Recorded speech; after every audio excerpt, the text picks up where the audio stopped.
Welcome, everyone, to episode 91 of Apron Podcast with Chill Boys. I am your host, Michael Respass, and with me, as always, is your doctor-recommended dose of nerdiness, Carlos Rodriguez, a.k.a. your Nerd Day. Carlos, how the hell are you doing? I'm doing good. Nothing weird on your screen if you're watching a video. Nothing at all. This is normal. Oh, I really do have to take this. This shit is bothering me. Oh, God. Yeah. Yeah. Yeah. That was nuts. Yeah, I've been wearing that for like a good 45 minutes. So I am like dying. I am dying in there. It's surprisingly comfy. If you're a video or I guess if you're not a video watcher, you're an audio listener. I was wearing an El Santo mask, famous folklore hero and Mexican lucha libre icon. I went to a market in Mexico. I had another prop for our next episode too, so you'll see that. But I went to a market in Mexico, in Cancun, and I bought that mask and another one that you'll see later on. But yeah, especially for you audio listeners, look forward to that one. Yeah, that was rough. That was. Yeah. So it has been. This is our second recording since May 30th, so it feels good to be back. Yeah. Hopefully, we already have another date set up. Hopefully, that still holds, and hopefully, we can get back in the swing of things right in perfect time and right around Christmas time when I'm sure we'll both be busy. Oh, no, yeah, not at all. But, yeah, now it feels good to be back, and we got a lot of shit to talk about. And when I say we got a lot of shit to talk about, we got a lot of shit that happened months ago to talk about. Yep. The beauty about this topic, and for you viewing from home, this is not me taking sides. This is purely because I have a CM Punk shirt, and I don't. I thought that was gonna happen to me. Like I was like, I don't know what shirt is up next. And it happened to be Proud and Powerful, but I was like, it's probably gonna be fucking. Punk. I have the Elite. It was gonna be the Elite. I have a new wrestling shirt. I was going to wear it. I thought for what we're talking about today, this should be what I wear. But yeah, so we are talking about the Brawl Out at All Out.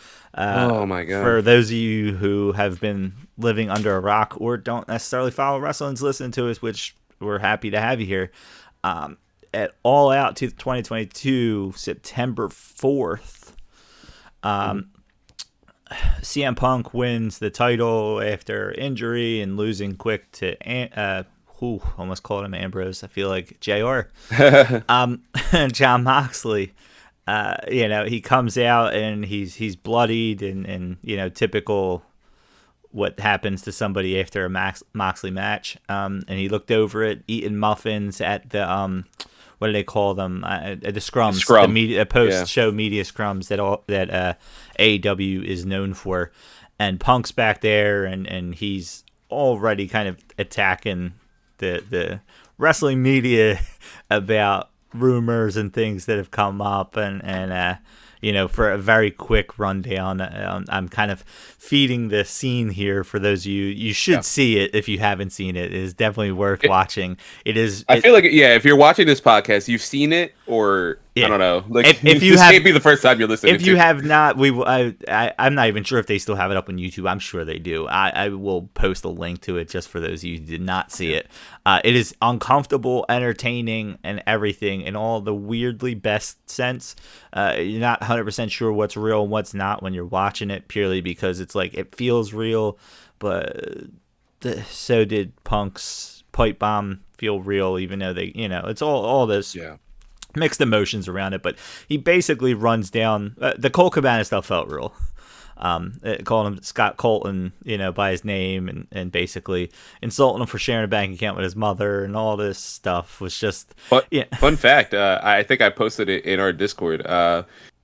The one of the directors for Family Guy is Colt Cabana's brother. He also shares a bank account with his mom, according to his Twitch stream. Well, there you go. Fun fact: he also has a bank account with my mom. And I was like. So, he runs down Colt Cabana because all the stuff, again, if you don't know, is pretty famous by now, where he went on Colt Cabana's podcast when he was, when he left OWE and all the craziness happened, and he told his side of the story. And caused a lawsuit. Yeah, he basically shit on the head of the medical team at WWE, and he got sued, and Colt Cabana got sued, and all this other stuff. So and it's a whole deeper story than all this. Mm-hmm. And again, I'm assuming if you're listening to this, you at least have somewhat of an understanding of what happened. If you don't, it is a crazy ride. Do that research in your own time. We did not have enough time to go over everything. Yeah, the past 7 years have been insane. Like, have been insane if you're a wrestling fan. So he runs down Colt Cabana, because a lot of people are saying that CM Punk had stuff to do with him being let go, and then that's been brought up quite a few times too. Yeah. So, and then he brings up Hangman going into business for himself that he was not happy about, but Hangman kind of ran down some shit that Punk did not like when they were feuding on live TV. Then he talks about the children running the show here, which he basically calls out the Young Bucks and Omega. He talks about how they're children and they think they're still in Pasadena, which is where the Young Bucks made their name.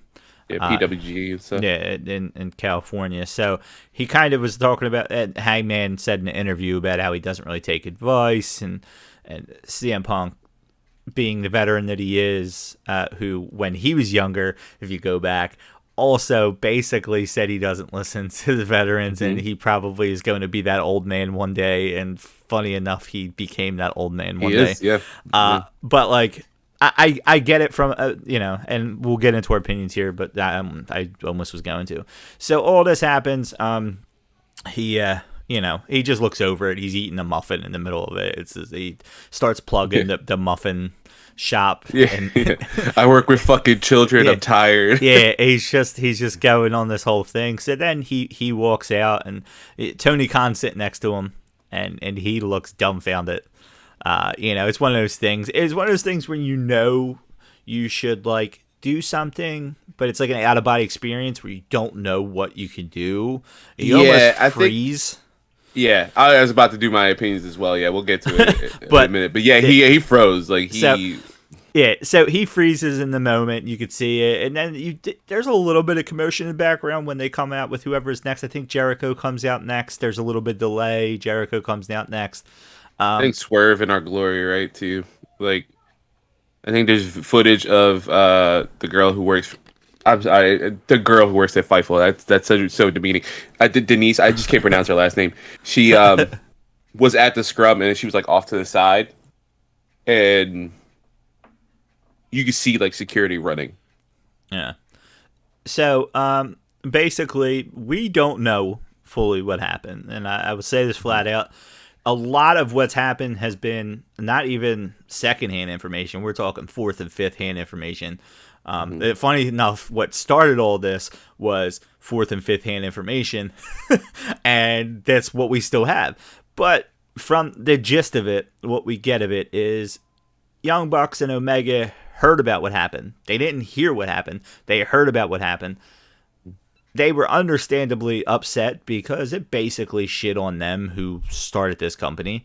And Punk is their boss. Is his boss. And Punk at the time was not known, and it understood when he said, we're trying to run a company here. You're like, why? Apparently Punk is also some form of EVP with them there, which was unknown up until until information started coming out that he was also in some type of management role.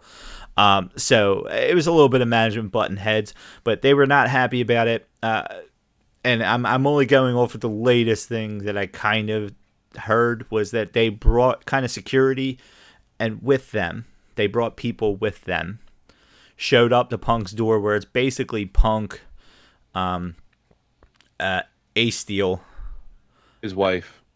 Ace Steel's wife, and his dog, Larry. And he talks about how if you want to come talk to me, my door is open. Talk to me like a man. Don't talk to the reporters, right? So it's this whole thing. They come there with a whole bunch of people, essentially. And I'm saying a whole bunch. I don't know if it was 3 or if it was 30. Don't know. They show up to his door. Apparently, Punk felt threatened because it wasn't just the Young Bucks and Omega come and talk to him. It was a whole group. And Punk kind of swung first because he felt like they were coming to attack him.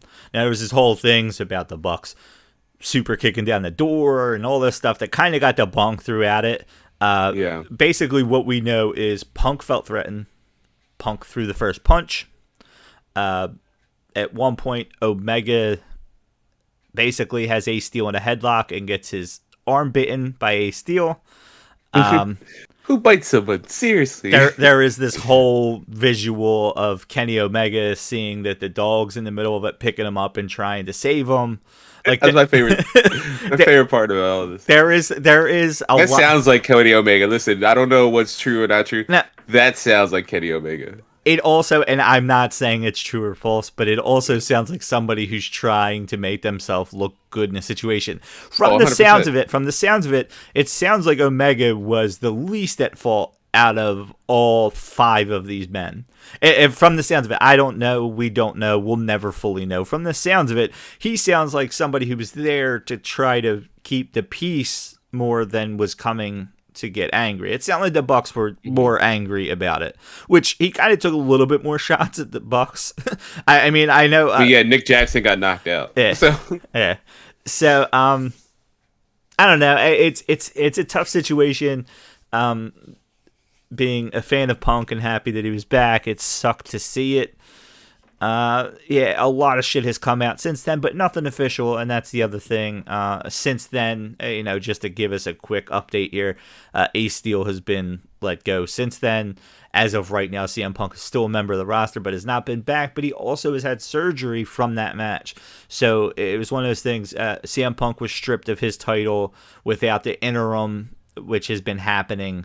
And for those of you listening and not watching, I put finger quotes because the interim designation has been very much, people have not literally been that happy with it because it's almost happening too much. But so that happened. Also, the Elite, who had just won the new trios titles. The thing that Tony Khan basically from like when Cody was in the company was like, listen, we're doing the trios titles and wait till Kenny comes back. Yeah. So I was like, so they're winning. He basically told everybody the Elite are going to be our first trios champion. I'm waiting for them to come back from injury. So then this happens. So they get stripped of the titles. We have a match. We have a tournament for the AEW Heavyweight Championship and or World Championship. I don't know if they call it the Heavyweight. Then we had Dark Order, I believe, wrestle Death Triangle for the trios titles instead of doing a tournament there, because we basically just had a tournament for the initial champions. And Death Triangle wins, and eventually Jon Moxley wins the title back through that tournament. And yeah, so we're still the Elite has just recently come back. And that's the beauty of us doing this so far down the line now. Before there was a little bit of a lot of speculation. Now, when are they going to come back? The Elite is back. They're now in a 7-match series with that triangle for the titles. It's been good. Yeah. It's one of those things. It's tough when it's not spread out. I think sometimes you have like 3 matches in 3 weeks. It's hard for them to change it. But so they're back. They had Dynamite in Chicago, where it was the second match, where there was, I want to say it was Matt, but I don't remember which Jackson, who does the Hangman buckshot lariat that CM Punk tried to do. It was one of the ugliest things we've ever seen, and he literally no one could do this fucking move. I swear to God. But Matt Jackson jumps in the ring basically to make fun of CM Punk. He sits down off of it and doesn't actually do it. I believe all this happened while they were picture in picture. So I think a lot of it got seen more on, if you were a Bleacher Report or internationally is Fight TV. Fight TV, yeah. So they get the kind of that stuff. I watch sometimes on replays, so I get to see what is shown on Fight TV. But so that happened. Kenny Omega bites, I want to say, Pac's arm at one point. He does, yeah. Then Kenny Omega also goes for the go to sleep, which is CM Punk's finisher move. And then I want to say it was right before then or right after. I don't remember what the timeline is, but Kenny Omega goes on and talks about how, it happened. There's no point in holding on to it. We got to kind of get over it and get past it and let's move on. And then that whole match was basically one big fuck you. And I realized it was Chicago's crowd. If you're going to do it, that's the time to do it. It was a weird, playful way. It's the Shawn Michaels in Montreal when he was going against Hogan, like that famous thing. where, just to recap very briefly, Shawn Michaels was a heel in their run to SummerSlam after turning heel on Hogan. He's in Montreal. He's talking shit. They're booing the hell out of him because A, he's a heel, and B, it's Shawn Michaels in Montreal after the Montreal screw job. And he he calls out Bret Hart, or like he was like, "What? You think Bret Hart's gonna come out?" And Bret Hart's music plays, and the crowd erupts. Shawn sells it like a fucking masterpiece. Scared as shitless, and then like as the music keeps going, he just starts breaking and laughing. But that's literally the same situation. That it's just years past. Like it is something that at the time wasn't super buried, but like for Shawn's part, he was done. Right. He's like a born again Christian. He's not doing drugs anymore. He's not drinking all the time. Maybe he's still an asshole. Who knows? But like none of his vices are there, and he's not the top guy anymore. So he's like, oh, okay, yeah, I'm done with this. Like I'm not that person anymore. Right. This is just a little too quick. Obviously. Yeah, it was like Sports Illustrated came out like 4 p.m. this interview, and then by 8 p.m. it's like, it was fuck you guys. It was legit their second match back. They come back at the pay-per-view full gear. There's a lot of fuck CM Punk chants. A lot of fanfare for them coming back. They came back to Carry On My Wayward Son. Yeah, I know the name of the song. I couldn't think. I don't know why it was not coming to me. It's still not who sings it. I should have just not left that tidbit of information out. So then they come back the next Dynamite. They're in Chicago. Then you got a lot of fuck the elite chants. So a lot of it was playful. A lot of it might be a little confirmation of what CM Punk was saying as he's working with children. Some of it came off a little bit childish. It depends on what side you're on. It was either to me, I think there's a lot of stuff that could be funny in wrestling, and in all honesty, I think there's still a slight chance we'll see CM Punk back in an AEW ring. And a lot of people think that shit doesn't hold up, but I'd rather them do it now, get it the fuck out of the way. If Punk's out for months, then do it in front of them. Do it when it's been a year later and now they're doing it. Then it almost feels like it's antagonizing them. But listen, we know he holds on to grudges, right? Yeah. Like we know for a fact. Yeah, this all started by a grudge that got held on.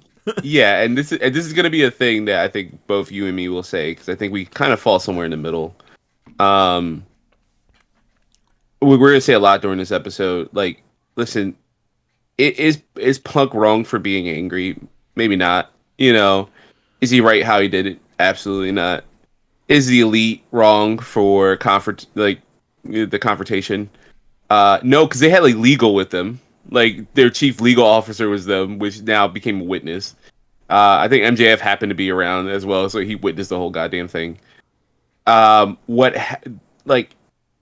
Everyone's at fault in this situation, and like the grudge thing, man, like if he comes back in like 6 months, let's say they work it out and he's like, you know what, listen, that payday, like this is professional wrestling, we put shit aside for that money, you know what I mean? My Edge fucked the shit out of Lita while married, and Lita was legitimately dating Matt Hardy.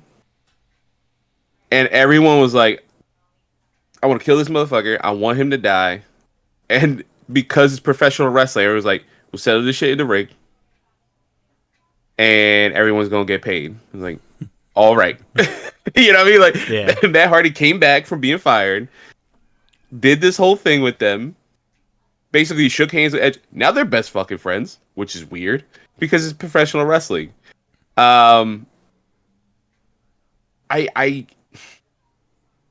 For Punk being a student of the game, as much as he loves professional wrestling, it would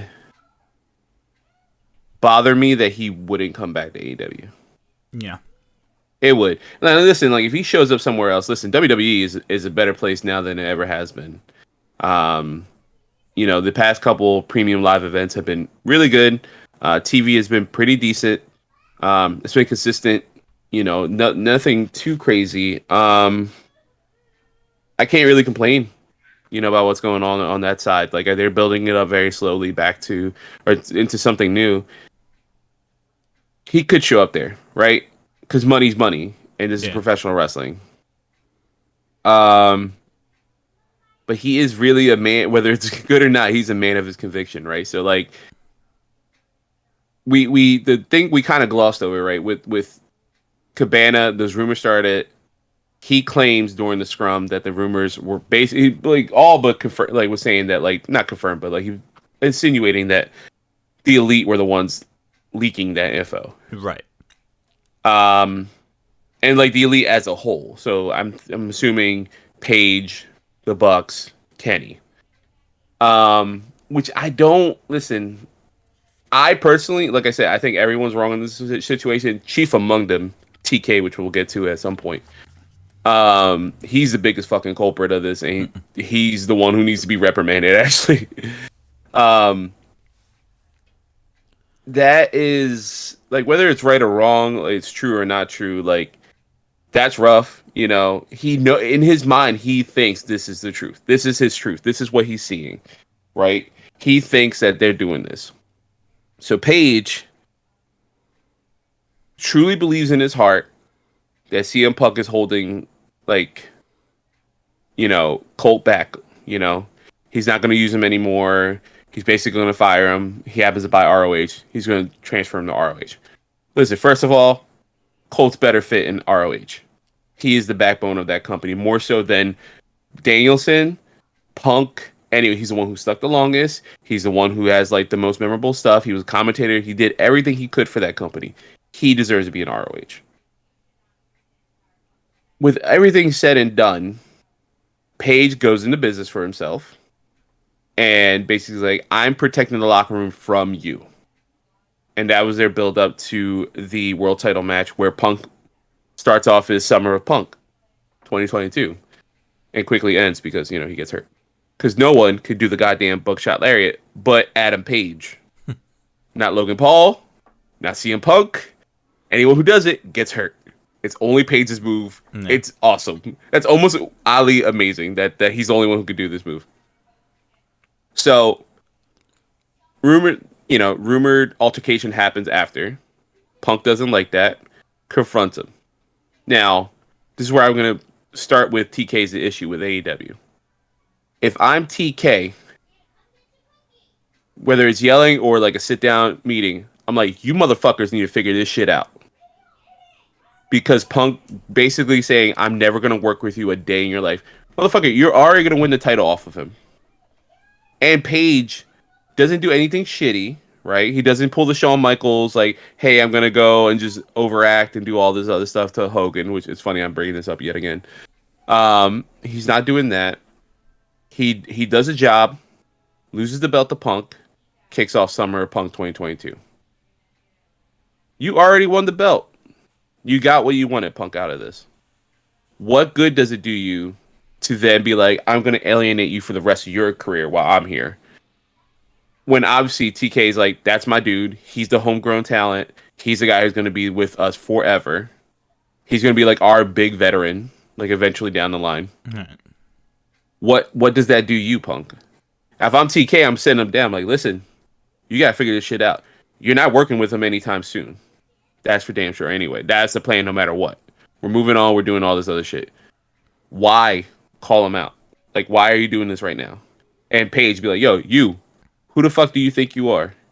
If it's truly that he, like, TK had this idea of moving Colt to ROH and all this shit, vocalize that shit to Paige. Be like, he had nothing to do with this shit. Call Paige out right in front of the elite, in front of fucking everyone if you need to, in a private meeting. Be like, yo, he has nothing to say about this. This is my decision. This is my motherfucking company. Shut the fuck up. It's my decision. Whatever I say fucking goes. Not him, not Kenny, not the Bucks, and not even you. Are we clear? Like a fucking parrot. You gotta scold him like a goddamn parrot. Okay. Punk's not wrong for calling them children, because that's some childish shit. What is also some childish shit? Punk comes back from injury. And the first thing he does, and I think I might have texted you. I know I definitely texted Instagram, guys. I was like, oh shit, we're going to get Paige versus Punk. That's cool. Like, that's cool. And it calls him out. And he's like, "Oh, see that's not cowboy shit. That's coward shit." All this other, and basically bitches him out on live television. Again, all right, we didn't solve it back then when Paige said his shit. I'm TK. I'm pulling you aside. What the fuck is wrong with you? Why did you make my talent look like a piece of shit? You save that shit for back here. You don't air your shit on fucking live TV. I had to yell at Paige for this. I'm yelling at you now for this. No one's fucking, like, everyone's on even footing. You're suspended without pay or some shit. We'll see you closer to the pay-per-view. Do some shit like that. It's just such a clusterfuck. And to get to my whole point of this, and this is what's been brewing for so long, the famous line from Vince is, Brett screwed Brett, right? With the Montreal screw job. Right. TK screwed TK.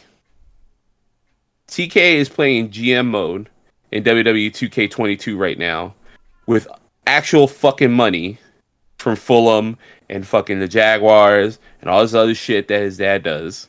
He's playing with daddy's money. And this is the part where he's the worst of us. I said it before when the whole shit with what's the female wrestler that they got into it?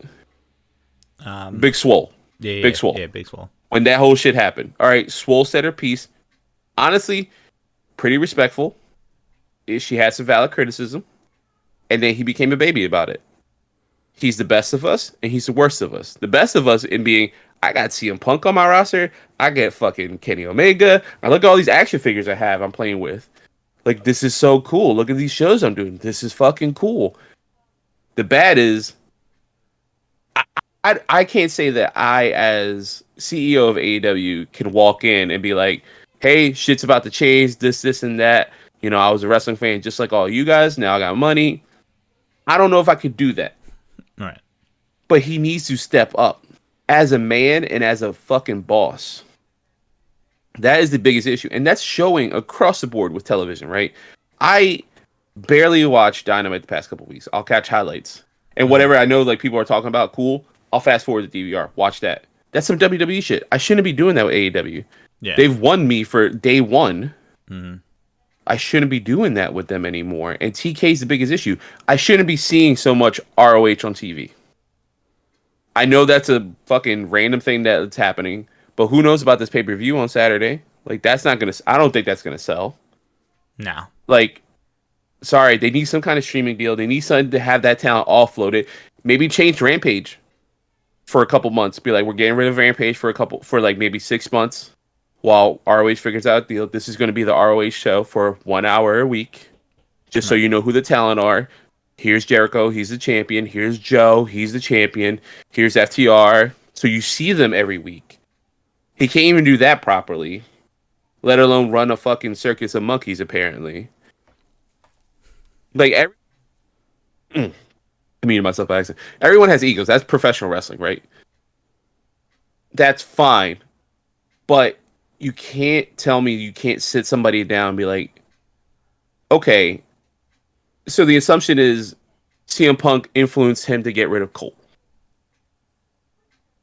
That's the first mistake. You gave your worker power over you. And I'm not saying, like, that sounds horrible, right? Like, that sounds like, hey, like... But that's if that was the case. That's assuming it's a case, which he's already denied multiple times. Tony Exactly. Khan has so, denied. Yeah. So, playing devil's advocate, if that was the case, you're giving him power when he doesn't need to have power. Just to placate him because you're playing with toys. Right. All right, that's not the case then, right? State that plain and clear so everyone knows that this is not the issue. They can make their assumptions. If Paige still goes out and does that promo and goes into business for himself, that's an issue. It escalates, right? So if Paige says that, you escalate. Right. Punk comes back, he says that. You escalate even more. You need to nip this shit in the butt. See, and now I get to to run down all my opinions here. I will say with that, from the sounds of it, it sounds like he did, and it sounds like they didn't believe him. Now, whether that may or may not be his problem, it sounds like he did say, "Hey, this was my call. I didn't want there to be awkwardness." Let's be honest here. No knock on Cole Cabana, but he is not even a tenth. He's only a tenth of CM Punk because of CM Punk. Like he's not worth it in the national media eye because he's just not. He's not good enough in the ring. He's not, worth that headache. If you're going to make the guy that you've been courting since day one, let's be honest here. If Tony Khan could have, he would have started this with Punk and not the Elite. It would have been Punk and Jericho leading this. Punk, Jericho, and Cody probably would have been the three guys he would have started this with and not the Elite. And it's no knock on them, but I truly believe that those were the three guys he would have loved to have first. Yeah. Bryan Danielson, Adam Cole, a lot of these guys probably would have come before them. And again, it's no knock on that, the four of them, but I just feel like they would have come first. So that's where all this is the biggest problem. It's you have your franchise quarterback and you're happy with him and he's developing, and then Tom Brady says, "Hey, I want to come to your team." And now he's in there and you're like, the fuck do I do? I probably not even quarterback. Let's say coach, because you have this coach that's in here running the team, and Brady comes in and says, "I want to be a part of your team." And the coach says, "I don't think we need him. We're going to win without him." And the owner says, "It's Tom fucking Brady. We're going to bring him in. You're going to make this work."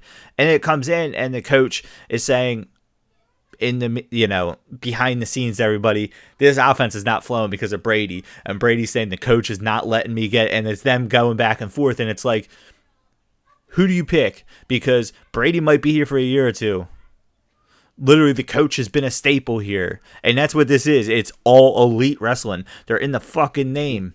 How do you choose somebody over him? But let's be honest here. If Tony Khan could have, he would have started this with Punk and not the Elite. So now it's this whole pull on both sides where it's who do you listen to? Because he would have preferred Punk. It's obvious. I think most people would have. And this is not a knock on the Elite, but Punk had more mainstream appeal. There's a reason why, even though this is all Elite Wrestling, that Jericho was featured so much from the beginning. Why Jon Moxley was featured so much more in the beginning. Why the Young Bucks and Kenny Omega and Hangman to start were in a lot of secondary feuds and not really the front and center. They were dipped in here and there, but they were not really front and center. There's a reason for that, why FTR came in. And the Young Bucks FTR, as much as it's a dream match for all of us, was painted a little bit more as FTR because people knew who they were more than the Young Bucks. Again, it's not a knock on them, but what confuses everybody is there's already that perception that he chose the Elite over Cody. Whether or not it's true, there's that perception that he chose the Elite over Cody, and Cody was more or less the face of this company. With the network, with everything, he was the guy who did the things on the side. He was the face of the company, and it was almost and I hate to sound like Jim Cornette or anybody like that here, but it was almost like he chose backyard wrestlers over the name. Cody Rhodes has the name. Cody Rhodes has the appeal. If you don't know who he is, you know who Dusty Rhodes is. You know that name. You know Goldust. Even if you don't know Cody, you know his brother, you know his dad. It is out there. He is what brought it. Jericho is what brought them money. The Kenny Omega, Hangman, Young Bucks was like, Young Bucks are and more or less niche wrestlers. They just are. They're very, very good at what they do. They are entertaining as hell. I don't have this hate for the Young Bucks. A lot of people do, but they are niche wrestlers. They're undersized. They're junior heavyweights. All that other shit. They don't have. To me, I've always thought that the Lucha Brothers in the ring can cross over to multiple things, where Young Bucks kind of have to have that comedic element. Even when they're bad guys, it comes off like comedy a little bit. Yeah. And they prefer that, and that's fine. But you don't kind of go... There's a reason why people love the Young Bucks or hate the Young Bucks. You don't get a whole lot of middling on them for that reason. Kenny Omega, I feel like, can do both. Kenny Omega is a different beast when it comes to that. I think even Hangman, a lot of people have that view of him where he comes off a little too comedic because I guess the drunk man angle and stuff. And then when he tries to be serious, you're like, oh, great. And then it kind of goes back a little bit to comedy. And it's like, I thought you were just being serious. Why can't you just continue to be serious? Like, what's wrong here? And I think they go back to what they know because it's what got them there. And I think what Punk's biggest issue was, and maybe they didn't need to listen to Punk, but if anything right now, currently in the news, is showing us that there may be a lot more truth to what Punk was saying, William Regal's, it sounds like it's all but gone. And maybe this is not true, and nobody's actually gotten full confirmation. And Tony Khan said he's going to address it on Wednesday, which right now we're recording on Tuesday. This might not get out till like Friday. So we'll kind of already know what they say. My guess is it's leading to Bryan Danielson defending him and all this other shit. But the rumors that are coming out, which I fully believe purely because the way Brian Pillman Jr. defended it. Addressed it, yeah. If anything, he confirmed it more than anything by the way he responded. And he was defending that some people did listen. But it was the whole William Regal is a mind that anybody, veteran or rookie, should be listening to. And the thing was that not enough people were willing to listen. And that was the whole thing Punk had. And I guess I get from Punk's perspective, hey, if you're not going to listen to me, there's Danielson, there's Jericho. These guys have been way further along than you guys are. I know having a wrestling company named after you is cool and all, but his mind is, hey, Bryan Danielson headlined WrestleMania. Like, Jericho has headline things. Like, Kenny Omega headlined that match with Jericho because of who Jericho is. Kenny Omega didn't make that. Jericho made that match a mainstream match. Kenny Omega did not. I mean, there's a reason why Jericho went to wrestle him, but Jericho made that mainstream. Danielson has been there. Punk has been there. Those guys have been there. William Regal has been there on a national stage. Sting has been there. They have guys there that have been there where they want to be. And I guess Punk's frustration was, do you want to be there? Or are you happy? Is this your WrestleMania? Having a wrestling company named after you. And I guess a lot of us have dealt with people like that are stubborn to a fault. And it's what got them there. Why are you going to change? You now have a pro, to use another sports analogy, you now have a pro hitting coach telling you your mechanics have been wrong your whole life. And you're saying, this got me to be the number one pick. What are you talking about?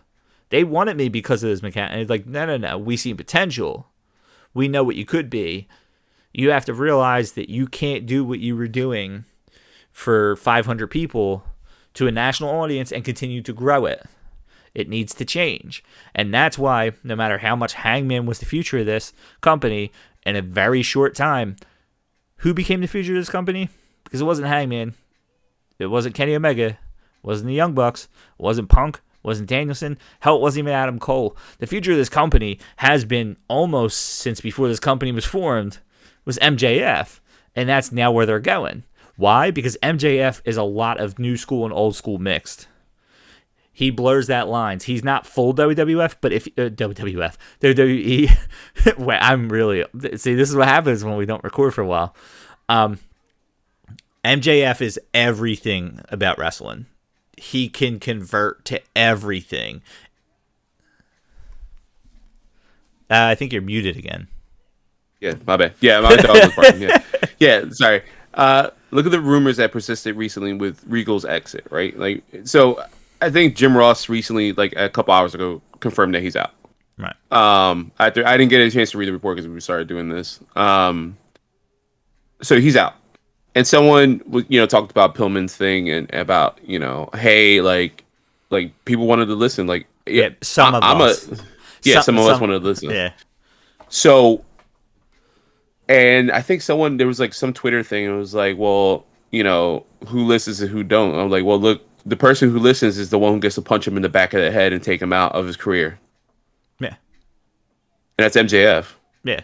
And this whole time, and I think this would be a good discussion for a next episode, or like next episode or episode further down the line, it is with Brawl Out and this whole crazy situation that's happened, and who knows if Punk will ever come back to AEW or wrestling in general.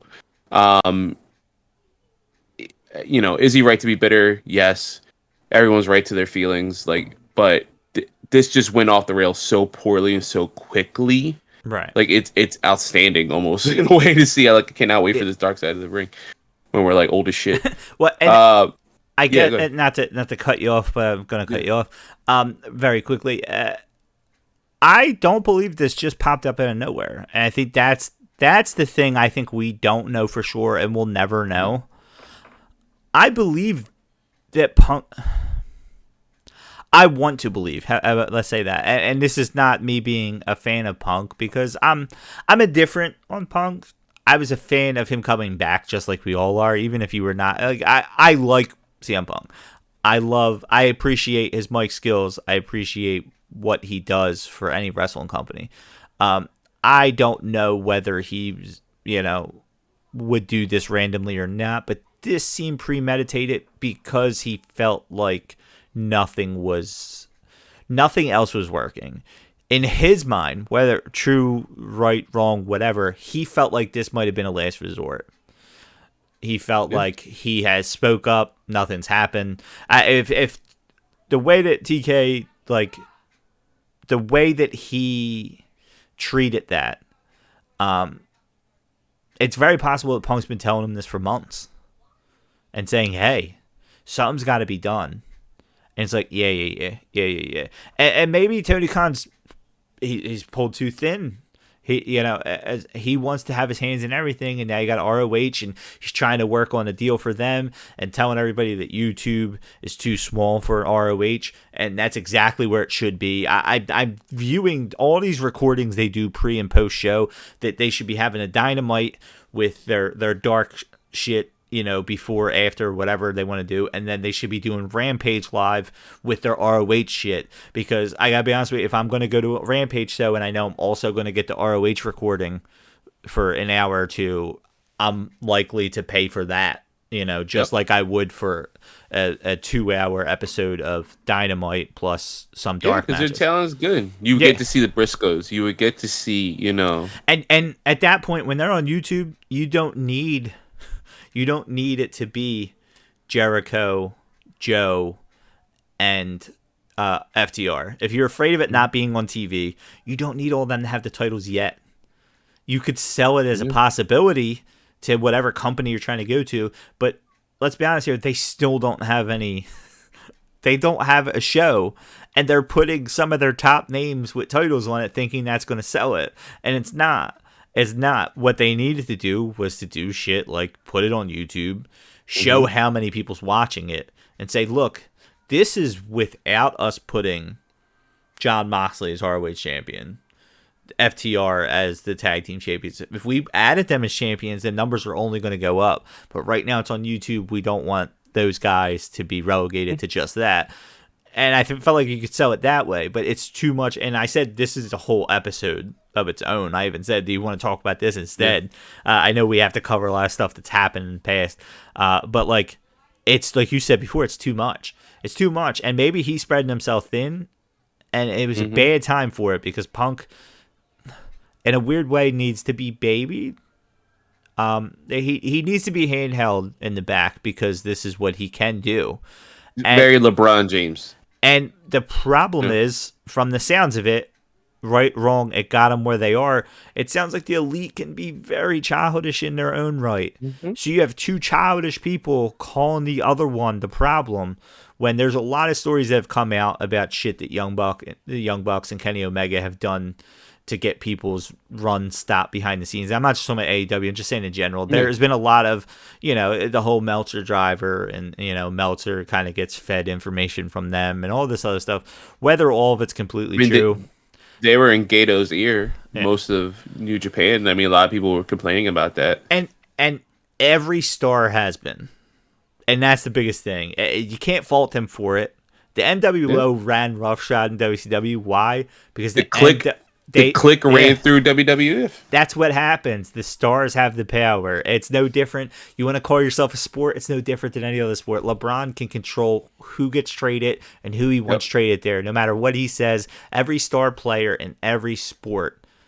The Phillies just went and signed Trey Turner to this massive deal. You're going to tell me Bryce Harper had nothing to do with that? Bryce Harper is almost a full reason why they went and signed all this shit the last couple of years. Because Bryce Harper said, hey, I came here. You got to get me help. I don't care what you do. You got to get me help. And they're like, oh, okay. Because that's what stars do.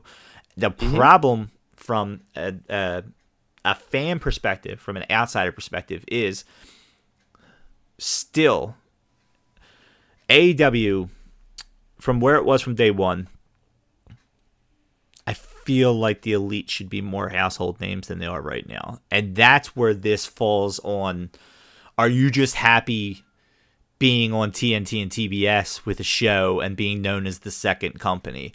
Are you happy with that? Because I feel like Omega should be thought of as Hogan, Cena, The Rock, Stone Cold, what MJF will inevitably be, whether it's with AEW or WWE. Kenny Omega, more than the rest of them, has that aura about him. Yeah. And for some reason, they haven't been able to make that translate.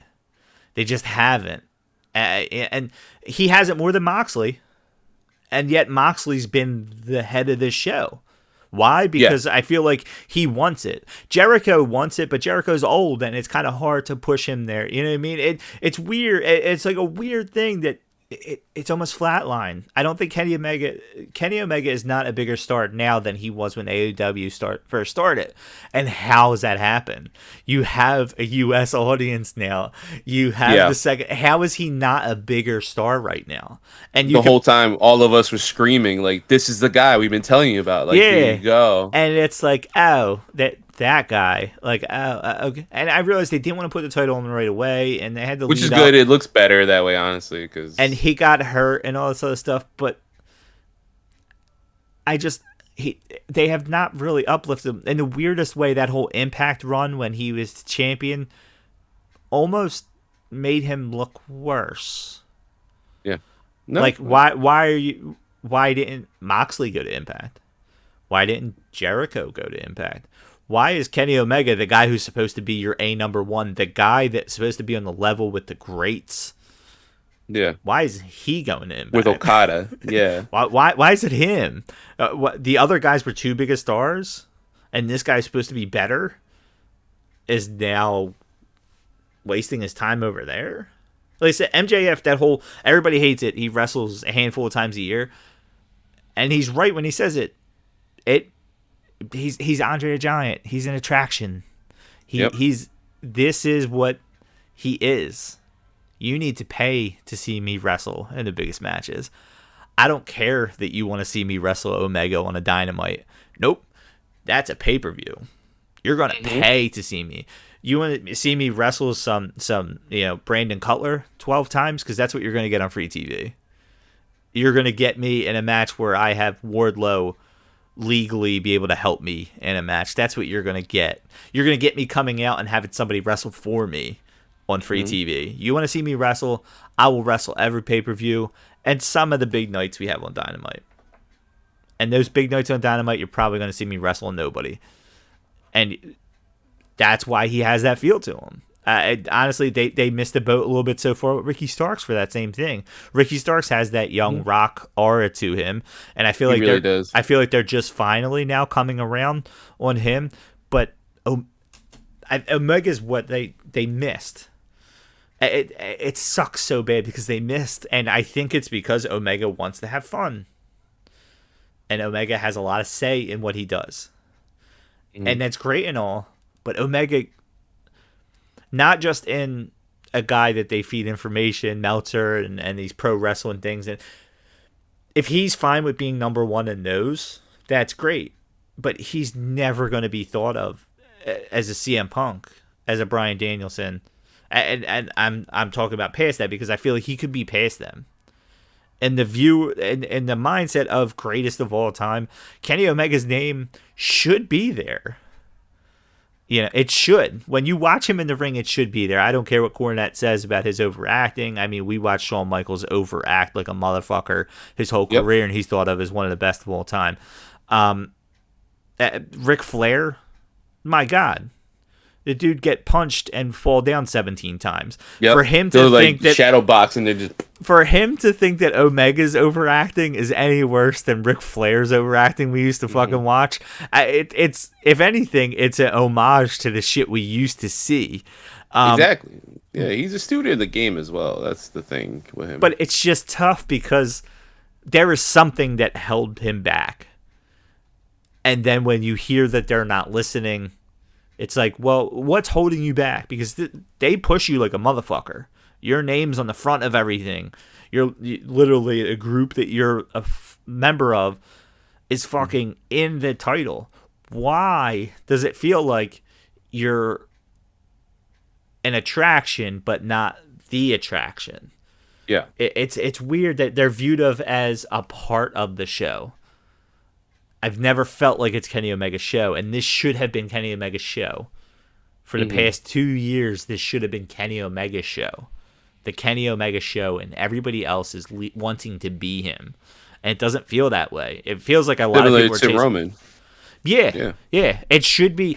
And it sucks, and he probably doesn't want that, and he wants to enjoy himself because he hasn't gotten to do a lot of shit, and I get all that. But the fact of the matter is, they had... that guy that people did not know that we were going to come in and be like, ugh, Omega's in the main event again. You want that. You want that. For years, people said that about Hogan. Regardless of these revisionist history about fucking Stone Cold and The Rock being this great rivalry, people got tired of that just like they got tired of fucking everything else. It's going to happen. You're going to get tired of seeing the same fucking thing. You just are. How many times have we seen Cena and Orton? Exactly. You and they were kind of smarter with them. Like they would get to a point where it was like, oh, this is too much, and then next thing you know, like, all right, the feud's done for a couple years. We'll see you in 3 years. Let's bring it back up. And that's what needs to be done. But you need to be sick of that person. There's never been a main guy that people were not sick of. There's just not. Triple H during Evolution. Yeah, I hated it. Run. Everybody has been sick. Goldberg, again, is viewed as like this thing. People got sick of him winning. They did. But they just kept plugging away because they were like, nah, this is what he is. This is what he is. And you'll come back around. And then people will come back around. That's just what happened. Because, it's funny. They wanted him to lose. But then when they found a way to make him lose, everybody was upset about it. Because, again, it's better to be upset about how good somebody is than to be upset about stupid booking. And that's where this all comes in. MJF right now is the cream of the crop. He'll inevitably be booed just like Moxley. He'll inevitably be booed because people are sick of him. And the fact of the matter is that means he's doing something right. And I feel like Kenny Omega does not want to be that guy. He's worried about being oversaturated. And maybe he has saying it. Maybe it's Tony Khan wanting to do it. But I think that's what's missing about all of this. And this is my issue with AEW. Like you said, I've now recently watched Dynamite. I've watched like 3 Dynamites in one day. I just get behind on them now. And I'm not busy to the point. I mean, I'm watching King of Queens reruns at work instead of watching Dynamite. You could watch Dynamite. Yeah. Like, I'm not busy and I'm getting behind. I'm like, I'll watch them all. It's almost like wanting to binge a series. Like, I'll watch a couple weeks. Pay-per-view comes by. All right, maybe I'll get back to the show that was right before the pay-per-view. And a lot of that has to do with ROH. A lot of it has to do with the situation where everybody came out childish on this, including Tony Khan. And it just, I don't know. It sucks. It's a bad taste in my mouth. Yeah. Like, all right, so, again, devil's advocate. The Elite are the heroes in this, right? Kenny, they literally just want to talk. The door opens, Punk swings, Ace Steel bites. Kenny grabs a dog, runs away. Everyone's wrong still in this situation. Yeah. No one's right. There is opposite. They super kick down the door. Everyone's wrong in this situation. Yeah. No one's right. And it's gross. It just feels gross. And I can't help it. I don't know if it's Mark from Entrance Jam in my ear. I doubt it though. I've just come around, like, because I wasn't I wasn't high on ROH being on TV every week, but now I'm like, all right, dude, this is enough. And like, I love ROH. I don't want to hate ROH. I love the idea of ROH. Hell, I like the idea of ROH more than AEW. Like the concept of Ring of Honor, like the history that we've had, especially in this city with Ring of Honor and the past, like everything about it, like that should be its own thing, even if it's just YouTube for 6 months until HBO is like, hey, we got you. Like we figured out this whole Discovery HBO thing. You can be on HBO Max or Max, whatever it's called next year. Like some shit like that. Like, or Honor Club. We'll support Honor Club. You could bundle it with HBO Max or some shit, whatever you want to do. Like, it should be something like that. It shouldn't be something I don't want to see on my TV every week. Like, all right, last week, Shane Taylor pops up. Fucking hype. I'm like, oh shit, I haven't seen Shane Taylor since Final Battle in December. This is hype. I'm so excited for this.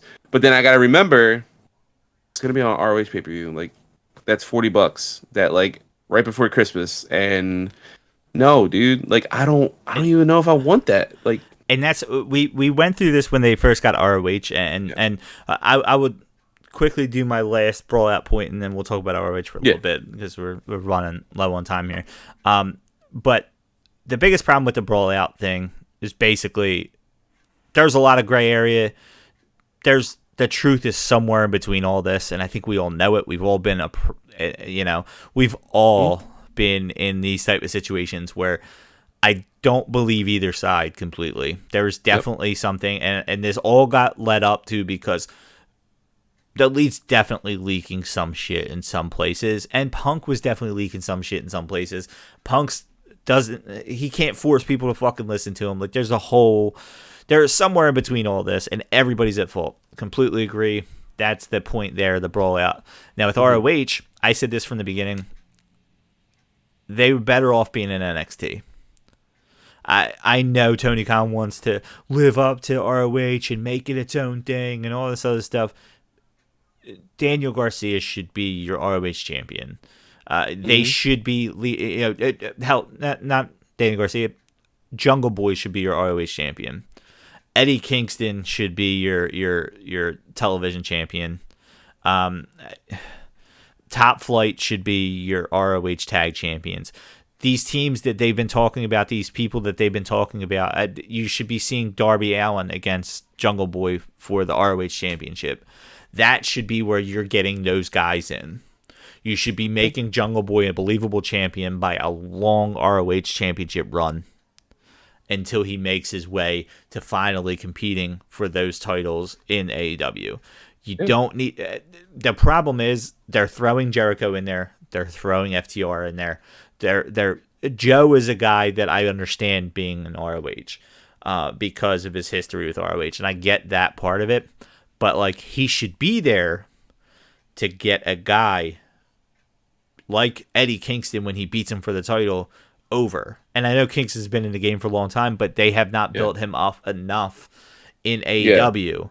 And I think he could be great as like a top ROH guy who now comes in AEW and fights for the AEW. He's definitely a guy who loses the AEW championship, maybe not wins it because everybody wants him to win it. It's like that weird thing. But he can win his ROH title, and he can come in and fight for the All Atlantic and just come up short and stuff like that. They can be cross promote, like cross pollination is fine, but like to the degree it is every week, it is like it's all. Jericho again doesn't need that world title win. It's a nice notch in his career. Like, damn, he won that belt too. That's great. Like, similar when like The Rock won the WCW championship. You're like, oh shit, okay, you won the WCW. Technically, you won the WCW championship. That's cool for you. Joe makes sense in ROH, like you said. FTR again, it's another notch. Yeah, and it had they won it when they already had some type of deal, or had they been established on YouTube, let's say, and then they won it and then lost it, a month later to another team. Those guys should be transition champions for ROH to build up other guys. Danhausen should be winning the ROH TV title against Joe to legitimize Danhausen. Even with help, Wardlow comes out and distracts him, and then Danhausen wins it. He doesn't have to beat him clean, but like they need those. Garcia beating Jericho for the title puts a notch on Garcia's belt. Like, I'm just using the guys that I feel like should be, because it should be a feeder system. It does not need to be on par with AEW, because it feels like Tony Khan split between two companies right now, and it's hard to watch. And I feel like Tony Khan would have preferred to have ROH. He would. That's where all this comes in weird. He would have preferred to have Punk and Jericho leading the ROH banner, and no Elite, and dragging ROH from like this like indie to like, now you're in the mainstream, you're on TNT. Yeah, you know, like, here's all the history we have. Like, yeah. But that is a future episode for itself. Yeah. Because exactly. I have so many more other opinions on that, but this does not need to turn into an ROH thing. Trust me, we're going to have so much more to talk about. I know you want to, for those of you listening to this, hopefully we'll be recording this weekend. And if we do, we are going to touch on the very, very, very fun Vince McMahon stuff. That has been so far gone. It is so out of the public eye. We were going to bring that shit right back in.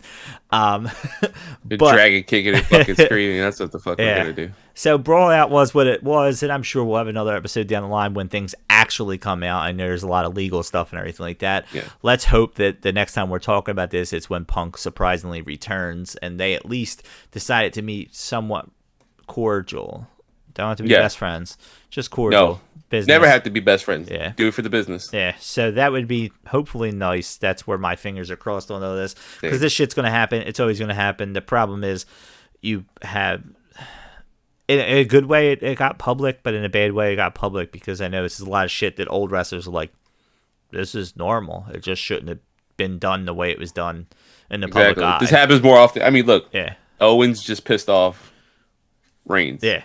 Yeah, but there's a difference of He's rumors. Still going after him in Royal Rumble. There's a difference of rumors and how this could affect it to being on live YouTube and starting shit. So, yeah, it is what it is, and it's unfortunate, and it ruined what could have potentially been a longer Punk run.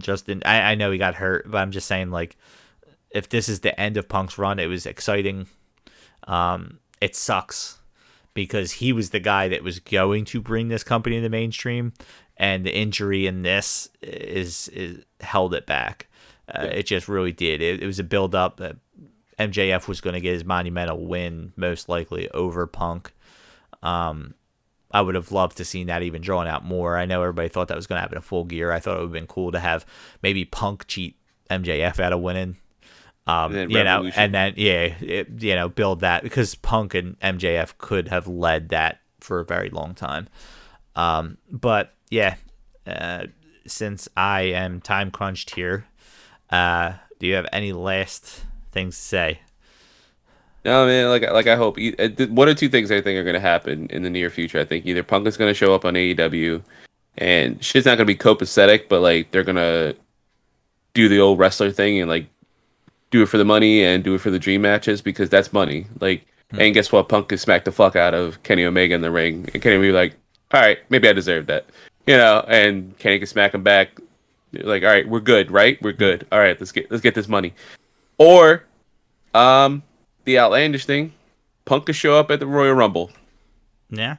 And that pop would be fucking ridiculous. And guess what? That means as long as nothing fucking crazy happens, we will get to see him at WrestleMania not next year, but the year after. Yeah, that would be. So we win. Yeah, we win, and that's all that matters. Exactly. Fuck everybody else. Yeah. So it was fun to be back. Yeah. I wish it wasn't as time crunch. Like I said, hopefully we can also get on there this weekend. This will probably come out Friday. Don't really have a whole lot of time tomorrow. Thursday, I'm more likely to be able to fix all this shit up, so hopefully this will be out Friday. So we might get more information on where they're running with the whole William Regal thing. But yeah, so on that note, we'll see you when we see you. Yeah, see you.